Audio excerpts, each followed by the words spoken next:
Hi, my name is Friedel and I'm a technical consultant here at SBS. Today I'm going to be showing you a demonstrational video of below grade features in P4A. It covers conductor, conduit, below grade objects. I'll be starting off with an overview and a demonstration of each section of the video. In the video today, what's going to be covered is segments versus conduit and conduit versus conductors. Also be covering conduit and trench, below grade cables, connectivity and snapping in P4A, and a quick tutorial on earthing or grounding grids. For the purpose of this video, what I'm going to cover today is below grid features that refer to any of the processes required to place features in P4A below the surface of the ground.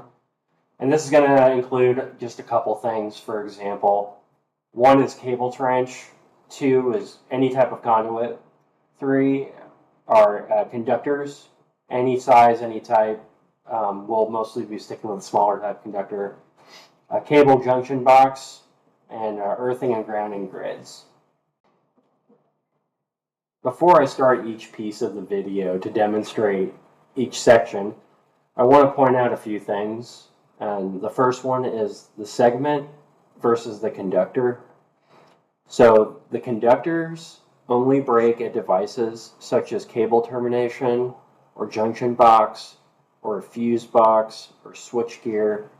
Segments run from structure to structure, and the conductor runs the entire length of the span, which is to say it runs completely from point A to point B to point C and so on. And a junction can be inserted to split a conductor at any time in the design. Before I get into the different parts of the video, I just want to cover a few things. I'm going to come over here to our standard profile ribbon, go to the substation, and come over here to conduit. And if we go through this whole toolkit, we can see our enclosures, our boxes, our conduit connectors, conduit and cable routing. We can specify a lot of things per the cable route. We can have a trench route. We can fill the trench. We can select the port, make it customized and configured for diagonal grids. We can specify the row count. We can specify the column count. We can set things like depth and width. We can specify our conduit type. We can specify usage for control power, if it's spare, if it's abandoned or unknown. We can give it a bend radius. We can set line geometry for catenary, spline, or straight. And we can specify our cable type, along with all of our other options here. So if we come over to our cable type, we can basically draw cable and conduit for routing, adding cable to conduit, and so forth. If we come over here for the conduit, it's the same. We have a layout for empty standalone conduit, trace conduit unfilled, trace conduit from to and selected, and trace conduit tags to and from. And if we come over here to the conduit and cable routing tool, we have our draw conduit route. We have add conduit to route, add conduit with cable to route, add cable to conduit, place intermediate structure such as a junction box, and then invert a level point. So to reference our earlier slide, we have a segment versus a conductor. The conductors only break at devices such as cable termination junction boxes. Segment runs from structure to structure, and the conductor runs the entire length of the span. So we're gonna do that now. So right now I have a circuit breaker, and I have the conduit run all the way down through the foundation, through the below grade, to the bottom of this trench. And if we zoom in right here on, we select our conductor type. We come over here, select this, and we go to our dashboard. In our dashboard, we'll see we have our 2.5-inch Schedule 80 generic conduit. Looks like it's aluminum rigid. And we have a 12 conductor by 10 XLPE for a control cable. And from here we could specify a bunch of things. But we need to run the control cable. We could change this if we wanted to. That would be done in your model, model search engine or search bar. So if we want to come over here, change it to a 10. Let's just change it for the hell of it. So we come back over here. We've got our cable. And we want to run it from our circuit breaker all the way down to the control house. And we're going to designate a few cables that are going to run into that section. Okay, so for this first example, I'm just going to run a regular virtual trench. So I'm going to come over here and I'm going to use this tool, draw a conduit route only, virtual. If you come over here, we can see all the features I have. I have a depth set to 12. I have a width set to 3 inches. I have specified my conduit type, the usage of the cable, the bend radius. I'm going to change that to 36 inches. And I can run it as catenary spline. And let's draw it real quick.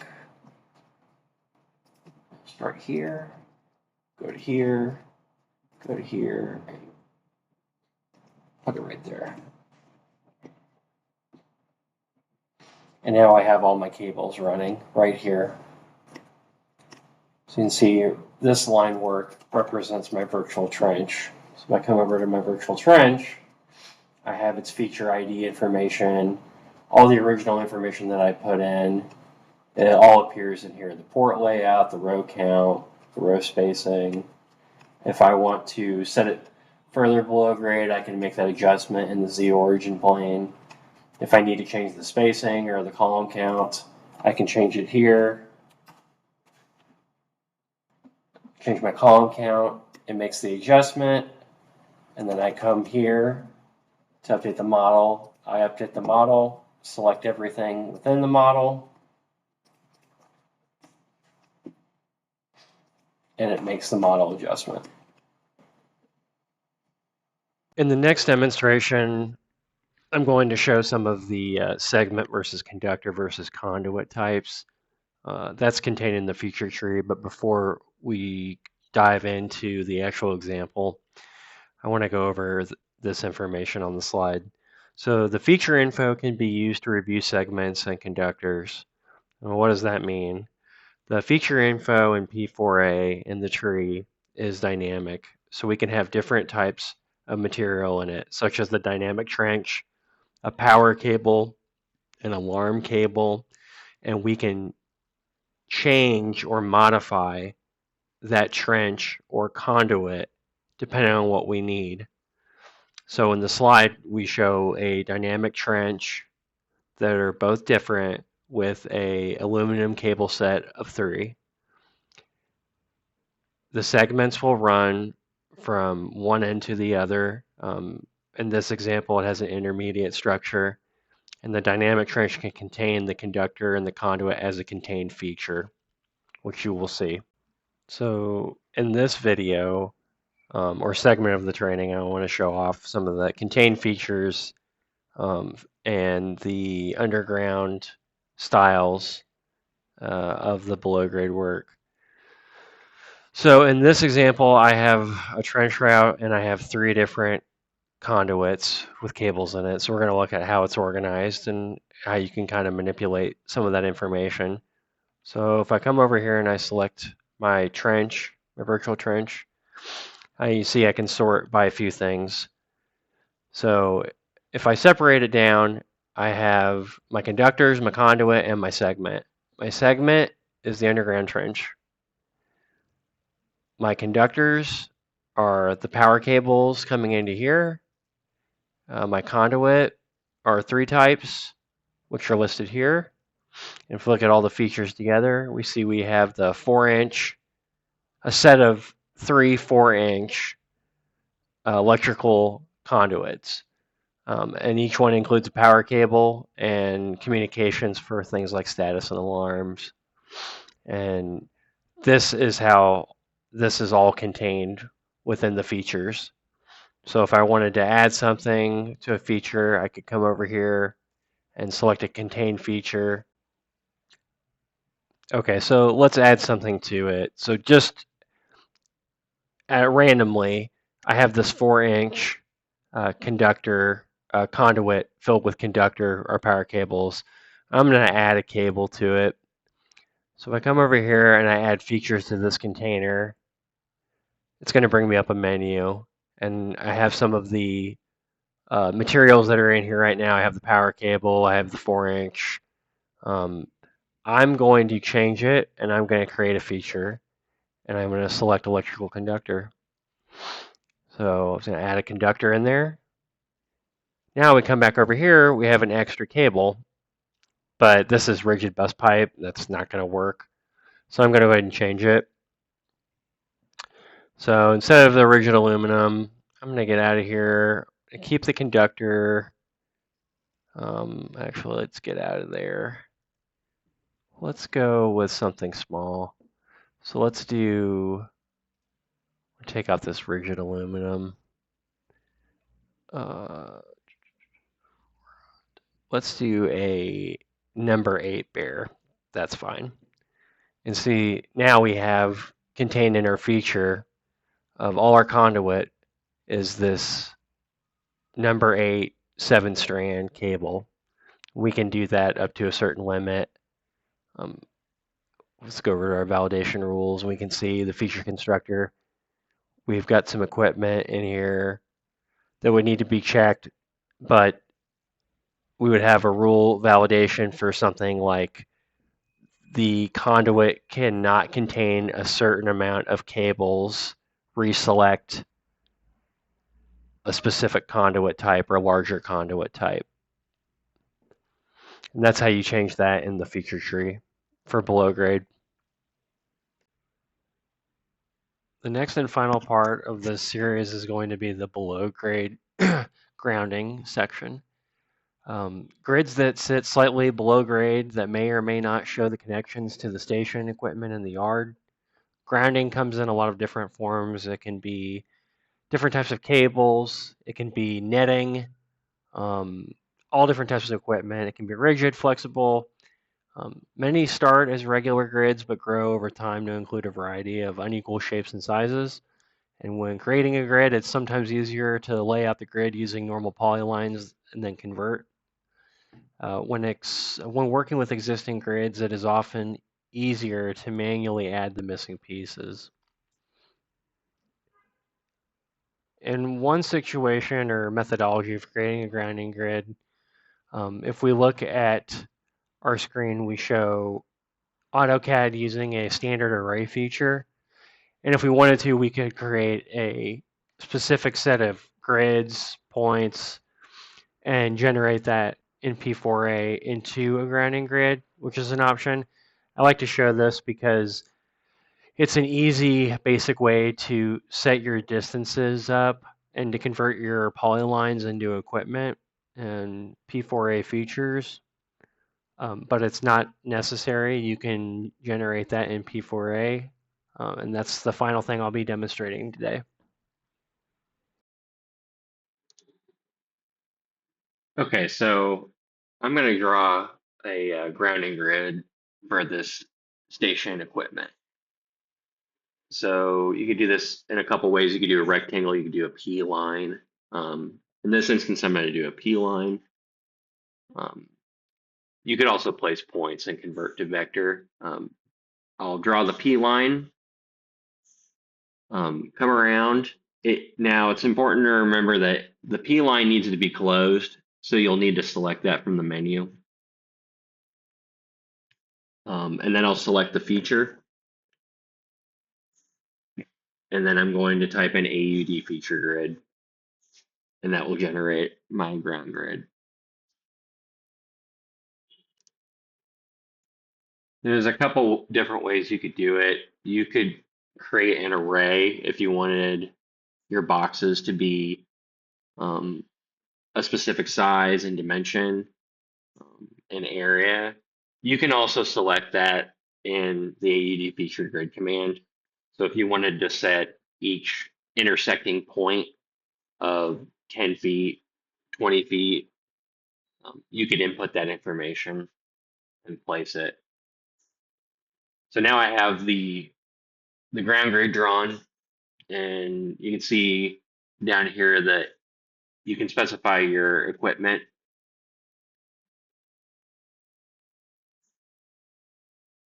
So if you want, you can connect it, the equipment, and tie it to your ground grid. These are all the connectors that I'm just highlighting. You have your uh, four intersection connector, your cable. Um, you can tell it how far you want the run to be in your attribute information. You can set the ground grid to 6 inches, 12 inches, a foot, 3 feet, whatever pertains to your model. And then here you have your rule validations, um, doing your safety and clearance checks.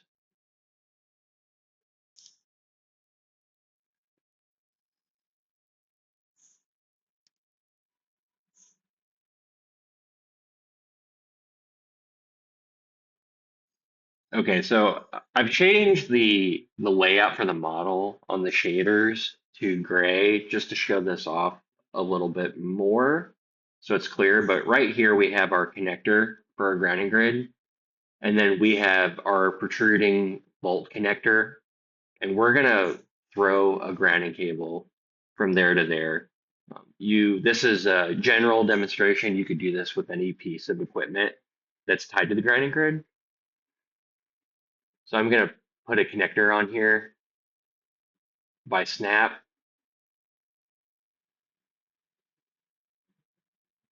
And I come over here, I'll place this connector. There we go. Now I'm going to come over here and I'm going to go by my cable. I'm going to select a generic type of cable. And I'm going to port snap it so that it's tied into the grid.